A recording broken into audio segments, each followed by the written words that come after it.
संसद में आज पेश होने वाले आम बजट से लोग बड़ी उम्मीदें लगाए बैठे हैं। वित्त मंत्री निर्मला सीतारमण के पिटारे से सोनभद्र के लोगों को क्या उम्मीदें हैं, आइए आपको सुनाते हैं।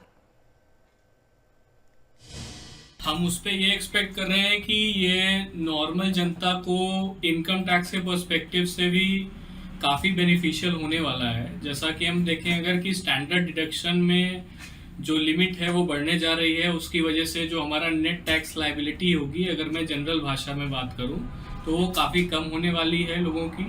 और एक कॉन्सेप्ट और लेके आ रही है सरकार बहुत ही बेहतर, जो मैरिड कपल्स हैं वो चाहेंगे आगे तो वो एक साथ अपनी इनकम जोड़ करके भी एक common income tax return file कर सकते हैं। ये one of the beneficial part रहेगा पूरे जो भी मैरिड कपल्स हैं उनके लिए। प्लस अपना कैपिटल गेन टैक्सेस जो हैं उसमें भी काफ़ी राहत देने वाली है।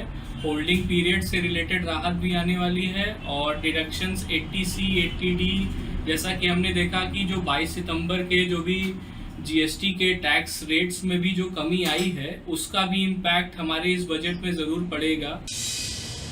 सरकार जो बजट लेके आ रही है वह जनता के हित में हो, ऐसी उम्मीद हर व्यक्ति करता है कि उनके जीवन की जो दैनिक उपयोग की चीज़ें हैं वह सस्ती हों।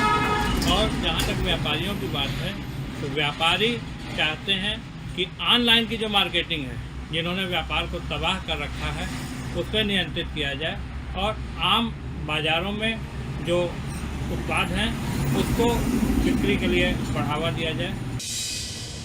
सर, हम लोग का अपेक्षा यही है कि जैसे पहले सिलेंडर वगैरह था तो वो सस्ते थे, अभी इतना भाव बढ़ गया है कि हम लोग सिलेंडर भराने में असमर्थ हो चुके हैं। अब कहाँ खेती करके और 940 रुपये का सिलेंडर है, हम लोग तो भरा ही नहीं पाते। और काम करने वाले आदमी कभी काम मिला कभी काम नहीं मिला, इसकी वजह से हम लोग बहुत परेशान रहते हैं, कहीं लकड़ी नहीं मिल पाती। आज के डेट में इतना महंगा सिलेंडर हो गया, हम लोग तो सोचेंगे कि अगर जितना कम हो जाए उतना ही ठीक है।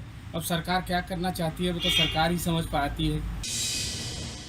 मैं चाहता हूं कि सरकार ये निवेदन है कि जो भी बजट आए हमारे बीच में आम जनमानस और किसानों को देखते हुए, व्यापारियों की प्रतिष्ठा और सम्मान को देखते हुए ऐसा बजट आए जिससे व्यापारी वर्ग में खुशियों की लहर और किसानों को कुछ ना कुछ ऐसी सौगात प्रदान की जाए जिससे किसान खुशहाल हो। क्योंकि किसान अन्य बीच के कई सालों से परेशान ही होता आ रहा है और पीछे के बजटों में किसान और व्यापारियों के लिए कुछ खास असर नहीं दिखा है। तो GST पे अच्छी खासी घटाव होना चाहिए।